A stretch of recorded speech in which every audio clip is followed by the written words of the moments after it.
All right, there's a story that all of you have probably heard about, but I really want to give my take on it. I don't really know much about Jussie Smollett except he's part of that Empire show that I think Terrence Howard is the main star of it. It always looked like kind of a decent show, but I never got in.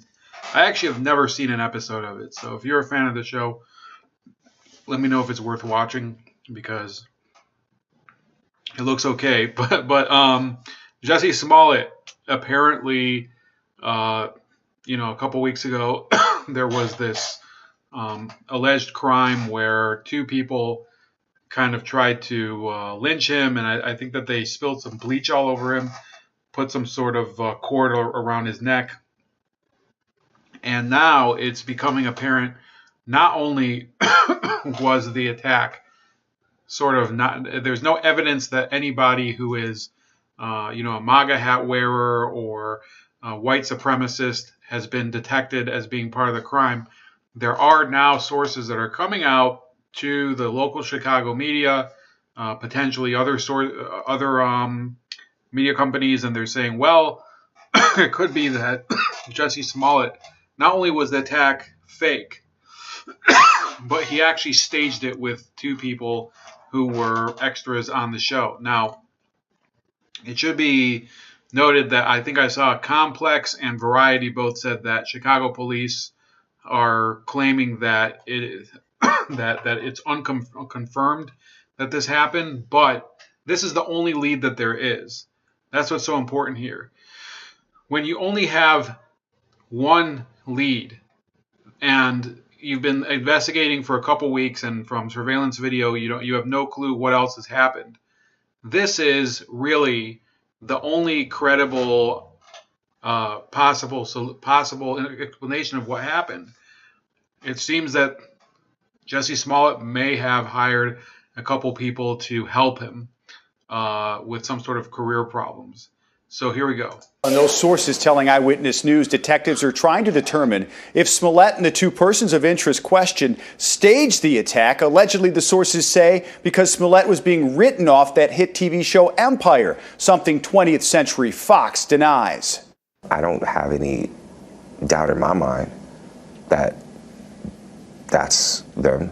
Jussie Smollett telling Good Morning America's Robin Roberts he is certain the two men in this grainy surveillance photo released by Chicago police are the men who attacked him. Tonight, a Chicago police spokesman tells ABC News, quote, police are investigating whether the two individuals committed the attack or whether the attack happened at all. After more than 2 weeks of investigating, a major break in the case today. Chicago police saying they met two men at O'Hare Airport last night and brought them in for questioning. Police say those two men are the same men seen in this photo. A law enforcement official told ABC News that police raided the men's home on Chicago's north side, retrieving shoes, electronic devices, and other items they believe could help them determine whether both men played a role in the assault. Also new tonight, Chicago police say phone records provided by Smollett do show he was on the phone with his media manager at the time of the attack. Both men told investigators Smollett's attackers yelled racial and homophobic slurs. And the phone was in my pocket, but it had fallen out, and it was sitting there, and my manager was still on the phone.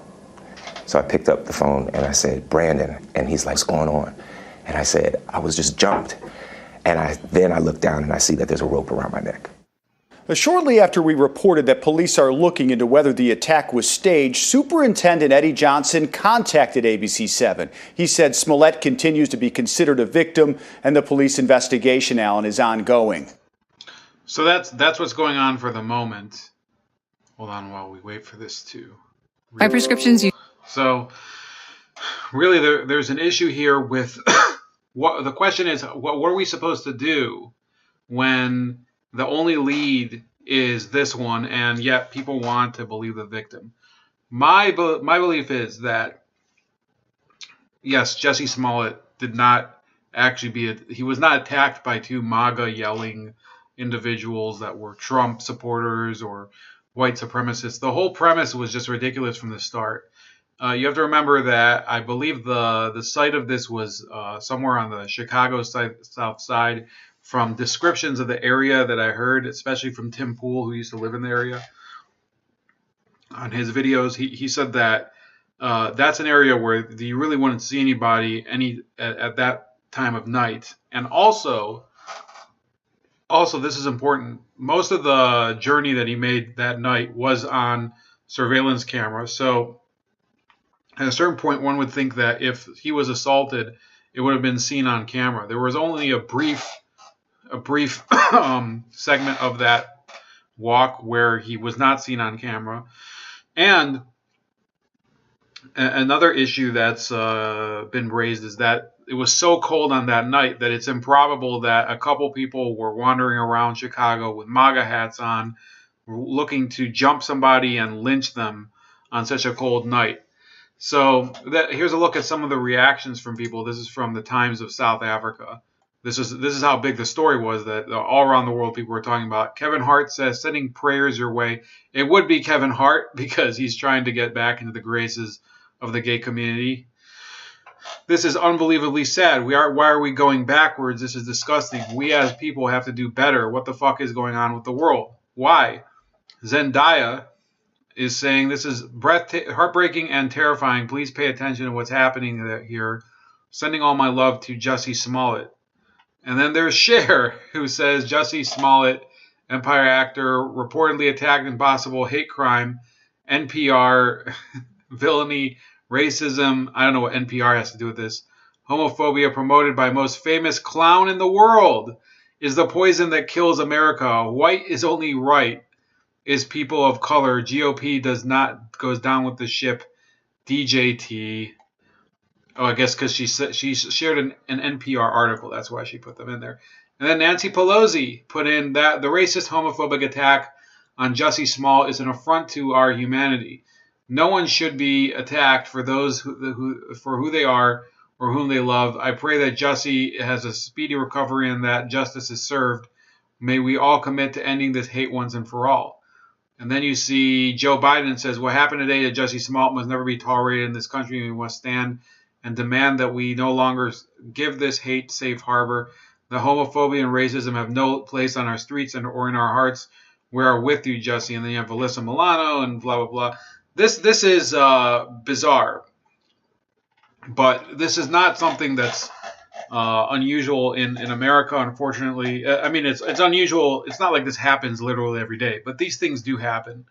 And recently I was, I was in a conversation with a couple people, and they were talking about this story out in California. Maybe I'll do a video on that, where somebody was shot by a police officer while sleeping in his car at night. And, somebody had shared it, and they were making this big to-do of it. And when I actually read the story, you have to realize that the person was passed out in his car with a gun on his lap in the drive-through lane of a Taco Bell with the car in gear. And the police tried to revive him. And once he was revived, he went for his weapon. We don't know. And the police killed him. So there is this perception that incidents where a person of a certain race is alleging that he's been attacked or she's been attacked, there's this perception in the media that they have to be taken at their word, and then the investigation must be predicated on the idea that their claim is true. Now, I would say that absolutely, we should investigate people that get assaulted, people who are victims of crimes that are motivated by prejudice. I think it's the same it is the same procedurally as other crimes. But, obviously because of the cultural connotations, people want hate crimes, so to speak, to be of higher priority. I don't think that you can do it, because when you're talking about a hate crime as opposed to another crime, let's say somebody gets jumped and robbed. Okay, so if you get jumped and robbed, or if you get jumped and robbed by somebody who calls you the N-word, or somebody who makes homophobic slurs, in his case, the basis of the evidence is not necessarily much different. You still have to find the items that have been stolen. You still have to place the person at the scene of the crime. That's what's really important. The reason why hate crimes and the reason why this is such an issue is that rather than pursuing the actual culprit in order to mitigate performing more of these crimes, what these are used for is in order to whip up this hysteria that the world is falling under the spell of bigotry again, and basically create this moral panic. And that type of thing keeps happening over and over again, in the past couple of years. It's what happened, by the way, after Charlottesville. There was this whole panic that the whole country was becoming white nationalist and these Nazis were taking over and whatever. And there were articles published claiming that if your son or daughter was undertaking certain activities or styling their hair in a certain way, they might be a white supremacist or a Nazi. And the fact of the matter is that at the time, after Charlottesville and before Charlottesville, I'd been in touch with a number of people who were familiar with that side of the spectrum, and they were in complete disarray. They were all fighting each other. The alt-right, the white nationalists, as people want to call them, were just in complete disarray. There was no truth to the rumors or to any of this publicity scare, because the fact of the matter is that it's not really a well-organized sector of the political spectrum. There's a lot of people that were going into the white nationalism, media business in order to make money. For example, there was a guy named Baked Alaska who was basically LARPing, as they call it, as a white nationalist, when in reality he doesn't really have much of a political opinion either way. So the same thing seems to happen with these hate crimes. You have to remember in I think it was 2005 or 2006, there was the Duke Lacrosse case. And that was one of the keystone moments where hate crimes became really a topic of conversation. People were saying, well, these are well-groomed white boys of privilege who are athletes on a varsity lacrosse team at Duke University, one of the most elite universities in the country, the Ivy of the South, Harvard of the South, whatever you want to call it. And in reality, the incident simply didn't occur. Okay, the woman who'd been the claimed victim, Crystal Mangum, unfortunately had the psychological problems, and I believe she's back in prison, or she might actually be dead, which is unfortunate because when you look at her story, she really went through a lot with her family that led her to become an exotic dancer, and eventually that's where she ended up making these allegations against the Duke lacrosse players. In Jussie Smollett's case, I don't think you can give the same excuse as Crystal Mangum if it is proven that this was a hoax. Because with Jussie Smollett, you're talking about a person who achieved a lot of success, was able to have a showbiz career, that many people would only dream of, and he lives in a world where he's not necessarily wanting for financial or social acceptance as much. Now, he does have career needs, and that's what people are alleging now is the reason for this alleged faked attack, or whatever you want to call it, hoax. It's bizarre, and I have a same friend who was talking about the incident, some of these other incidents of police citizen violence. This time he said, well, I think I'm going to hold back before I'd issue an opinion on it. That was a good move by him. And I actually didn't really comment much on this until now. I did think it was fake from the get-go, but I didn't really comment on it on the channel. But it's looking like there's not much to actually validate his story. So whatever you think, please like this video, subscribe to the channel, comment below. Also subscribe to my other channel, Razor Ray Special Cuts, as well as my channels on Cocoscope and BitChute. And I'll talk to you guys later. Have a great Friday, and I'll talk to you later.